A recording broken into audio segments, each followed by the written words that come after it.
आप देख रहे हैं TNB। देखिए, हड़ताल पर हम नहीं जा रहे, सरकार भेज रही है हमें हड़ताल पर। तो इनकी एक मांग है कि सरकार जो है कम से कम इसमें सब्सिडी दे।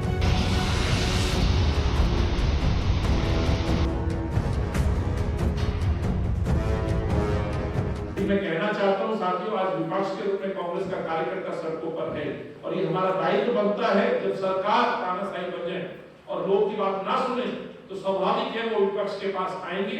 ये साथी आज कांग्रेस के पास आए हैं, इसलिए मैं कहना चाहता हूं कि मांगों को लेकर के कांग्रेस का कार्यकर्ता इस आंदोलन में, इस हड़ताल में सहयोग करेगा और इनकी मांगों को लेकर के संघर्ष करेगा। यही मैं कहना चाहता हूँ। जो महत्वपूर्ण था, जिस तरह से छूट दी गई है ओला ओवर के लिए, नो लाइसेंस बैच की आवश्यकता नहीं। एक तरफ एक कानून उन लोगों पे लागू है, लेकिन जो ऐप बेस्ड कंपनी है वहां पूरी छूट दी गई है, पुलिस उनको परेशान करती है। किराया कम, कमीशन ज्यादा जैसी चीजें हैं उन पर संज्ञान लिया गया है। तो ये कहते हैं मैं आज की प्रेस वार्ता में आप सबका आभार व्यक्त करता हूँ। लगातार महंगाई बढ़ रही है और अब जो है हड़ताल के लिए कांग्रेस पार्टी सड़कों पर उतरने जा रही है। सर, जिस तरीके से आज प्रेस कॉन्फ्रेंस की और जो मुद्दे ऑटो टैक्सी ड्राइवरों के उठाए गए हैं, क्या देखिए, बिल्कुल आज प्रताड़ित किया जा रहा है हर वर्ग को। इसमें एक वर्ग निकल के आया जो ऑटो टैक्सी चालक हैं, ग्रामीण सेवा वाले हैं, या जो ऐप बेस्ड टैक्सी चलाते हैं, स्कूलों में जो सेवाएं देते हैं, अपनी कैब चलाते हैं। परेशानी ये है कि लगातार पिछले दिनों जिस तरह से ईंधन में बढ़ोतरी की गई है, चाहे वो पेट्रोल डीजल हो या CNG, जो भी जितना ट्रांसपोर्ट है वो CNG से ही चल रहा है। तो CNG के ऊपर एक भारी बढ़ोतरी की गई है और इससे ये लोग परेशान हैं। तो इनकी एक मांग है कि भाई सरकार जो है कम से कम इसमें सब्सिडी दे। जनता से आप पैसे वसूलते हैं, ये भी जनता ही है, आम जनमानस है, इनसे भी पैसा वसूला जा रहा है टैक्स के रूप में, चाहे वो केंद्र सरकार है या दिल्ली सरकार है। तो इनकी 10 सूत्री मांगे हैं, जिसमें भ्रष्टाचार इशू है, इनके व्हीकल से जुड़े हुए कई कानून हैं जिसमें ये संशोधन चाहते हैं। और एक समय ऐसा आ चुका है जब कहते हैं ना कि भाई सब्र का बांध टूटना, वो सब्र का बांध आज इनका टूट रहा है। केवल CNG सब्सिडी नहीं, वो मांगे भी बड़ी महत्वपूर्ण हैं। जैसे सेक्शन 166/192A, जिसमें गाड़ी को बंद कर दिया जाता है 15 दिन मिनिमम।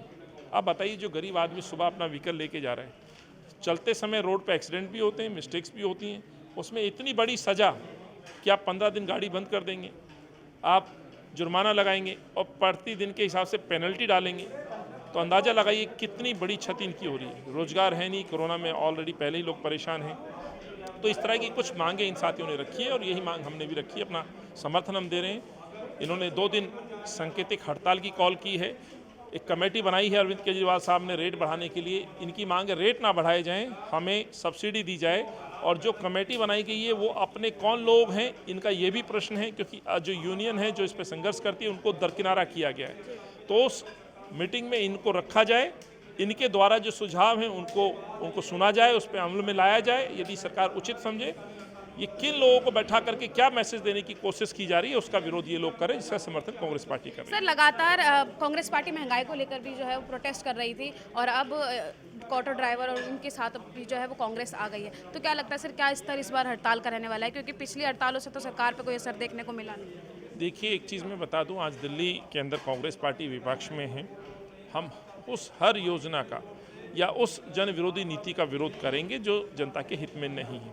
ये भी आम जनमानस है, एक बड़ा वर्ग है जो दिल्ली में रहता है, रोजी रोटी अपनी टैक्सी के द्वारा अर्जित करता है। सो मैं कहना चाहता हूँ, कांग्रेस पार्टी इन सरकारों का विरोध केवल इसलिए नहीं कि हम विपक्ष में, इसलिए कर रही कि ये जनता को प्रताड़ित कर रहे हैं, उत्पीड़न कर रहे हैं। महंगाई की मार इस लेवल पे पहुंच गई कि नींबू आज 20 रुपये में बिक रहा है, 300-350 रुपये किलो नींबू जा पहुँचा है। तो स्वाभाविक के कष्ट है, परेशानी है, रसोई से लेकर के सड़क तक ये कष्ट दिख रहा है। हमारी बहनें जो गृहिणी हैं वो घर चलाने के लिए खर्चा मांगती हैं, जो बेचारा मजदूर है वो मजदूरी कमाने सड़क पे होता है, उसे घर चलाना है, उसके लिए काम चाहिए, काम है नहीं। तो इन तमाम बातों को रखते हुए मैं कहना चाहता हूँ, ये स्ट्राइक यदि सरकारों ने सहयोग नहीं किया तो जो निर्णय है आगे बढ़ाने का, तो कांग्रेस पार्टी उसका समर्थन करेगी। ऑटो टैक्सी यूनियन के लोग इस वक्त आज यहाँ पर प्रेस कॉन्फ्रेंस कर रहे थे और अपनी मांगों को लेकर सरकार को जगाने की कोशिश कर रहे थे। इसे ही लेकर आज प्रेस कॉन्फ्रेंस भी की गई। यूनियन के एक सदस्य जो है वो हमारे साथ इस वक्त मौजूद है। सर, हड़ताल पर आप लोग जाने वाले हैं, किस तरीके की हड़ताल रहने वाली है? देखिए, हड़ताल पर हम नहीं जा रहे, सरकार भेज रही है हमें हड़ताल पर। पिछले 7 सालों से जो ऑटो टैक्सी चालकों की जटिल मांगे हैं, सरकार बिल्कुल कानों में रुई दे के बैठी हुई है। सिर्फ ये वोट बैंक की राजनीति थी केजरीवाल जी की, मौका प्रस्त राजनीति, जिसे हम बार बार कहेंगे मौका प्रस्त राजनीति केजरीवाल जी करते हैं। सिर्फ वो भावुकता के नाम पर वोट लेने की राजनीति करते हैं। गरीबों की सिर्फ वो नब्ज दबाते हैं अपना, कि उनको भावुक किया जाता है। पिछले 7 साल से जो समस्याएं चल रही हैं, चालक त्राहिमाम कर रहे हैं। आज सीएनजी के जिस तरीके से दाम बढ़ रहे हैं, रोज़ हर प्रतिदिन बढ़ रहे हैं 2.5 रुपये, तो आज 35 रुपये लीटर वाली गैस आज 72 रुपये कुछ पैसे हो गई है। तो हमने सरकार को ये कहा भी हमें सब्सिडी दी जाए। आप बिजली पे दे रहे हो, दूसरी चीज़ों पे दे रहे हो, बसें फ्री कर रहे हो, शराबें सस्ती कर रहे हो 25%, तो हमें भी सब्सिडी दी जाए। हम किराया बढ़ाने की मांग नहीं कर रहे। ऑटो का किराया पहले भी इन्होंने ज़बरदस्ती बढ़ाया, अब फिर ये एक साजिश कर रहे हैं। अपने लोगों को कमेटी का मेंबर बनाकर यूनियन का दिखाया जा रहा, हम वो उसकी कड़ी निंदा करते हैं। हम ये कहना चाहते हैं केजरीवाल साहब को स्पष्ट चेतावनी देते हैं कि उन लोगों को बाहर किया जाए और यूनियन जो ऑटो टैक्सी यूनियन प्रमुख हैं उनको कमेटी में शामिल किया जाए। क्या कुछ मांगे जो हैं वो उठाई जा रही हैं? मांगे जी, सबसे पहले ये जो ऑनलाइन ऑफलाइन वाला किया इन्होंने। ऑनलाइन में क्या है कि ऑटो टैक्सी चालक पढ़े लिखे नहीं है, उनका जो कार्य होता है ऑनलाइन का, पैसे ज़्यादा वसूले जाते हैं। दिल्ली की जनता पे भी इसका बोझ पड़ रहा है। आगे सरकारी काउंटर होते हैं, सरकारी काउंटर पे हमारी 200 रुपये की फ़ीस कटती थी, 200 रुपये हम जमा कराते थे, हमारी फ़ीस कट जाती थी। आज हम बाहर वो 200 रुपये की फ़ीस कटवाते हैं, हमें 500 रुपये देना पड़ता है। 300 रुपये का आर्थिक नुकसान और मानसिक पीड़ा। और दूसरा ये कि पहले दिन की जो पेनल्टी लगती थी 300 रुपये, वो आज 2500 रुपये हो गई ऑटो की। और जो टैक्सी की थी 600 रुपये री रजिस्ट्रेशन फ़ीस, वो 600 की जगह 5000 हो गई। तो इतना बड़ा अत्याचार, उत्पीड़न, अत्याचार, शोषण चालकों का किया जा रहा है। आज चालक सवारी उठाता है या सवारी लेने के लिए खड़ा है तो ट्रैफिक वालों का भारी भरकम जुर्माने, इन्फोर्समेंट द्वारा गाड़ियां बंद की जाती हैं, उनकी जब्ती की जाती है। तो ये इतना भारी शोषण किया जा रहा है पिछले 7 सालों से।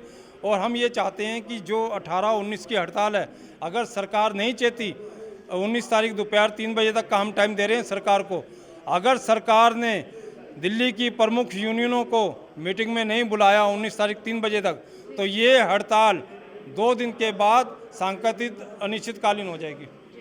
हड़ताल आप लोगों के द्वारा की जाएगी, अगर सरकार की तरफ से सुनवाई नहीं की जाती है तो किस स्तर तक जो है ये हड़ताल जाएगी? ये अनिश्चितकालीन की तरफ जाएगी जी। लेकिन हमारा जो सेगमेंट है वो स्कूल कैब है। हम सरकार को हमारी चिंता ना हमारे बच्चों की चिंता। जब 2 साल तक स्कूल कैब चालक खड़े रहे ना, तो जब हमारे बारे में सोचेगा ना आज सोचेगा। पहले ही ये कैब जो है 3700 रुपये पर मंथ के घाटे से हमें चलानी पड़ रही है। इसके लिए सरकार ने क्या कहा था कि हम ऑटो टैक्सी की तर्ज पे आपको फिटनेस देंगे, जिसकी फाइल आज भी मंत्री जी दबाया बैठे, नहीं करते। दूसरा, हम बच्चों को स्कूल छोड़ेंगे, कैब चलाएंगे, स्कूल छोड़ेंगे, लेकिन सीएनजी स्टेशनों के बाहर बैठकर न अपना विरोध दर्ज करवाएंगे।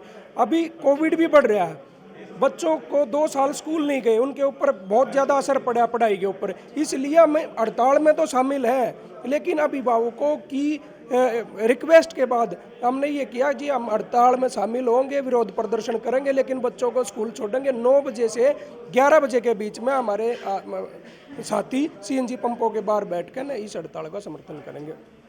तो जैसा कि आप देख सकते हैं कि किस तरीके से अब ऑटो टैक्सी चालक भी जो है वो सड़कों पर आने वाला है। पहले कांग्रेस पार्टी ने लगातार बढ़ती महंगाई को लेकर भी जो है दिल्ली की जगह जगहों पर प्रोटेस्ट किया था, और अब एक बार फिर से कांग्रेस का साथ ऑटो ड्राइवर और टैक्सी चालकों को मिल रहा है। लेकिन अब देखना यही रहेगा कि ये हड़ताल किस स्तर तक जाती है, क्योंकि जिस तरीके से बताया गया है कि अगर सरकार सुनवाई नहीं करती है तो ये हड़ताल अनिश्चितकालीन तक चलेगी। कैमरा पर्सन शुभम सिन्हा के साथ मैं निशा लखवाल, TNB न्यूज़, दिल्ली। हमारे नए अपडेट्स पाने के लिए हमारे चैनल को सब्सक्राइब करें और बेल आइकन पर क्लिक करें। साथ ही हमारे वीडियोस को लाइक और शेयर करना ना भूलें।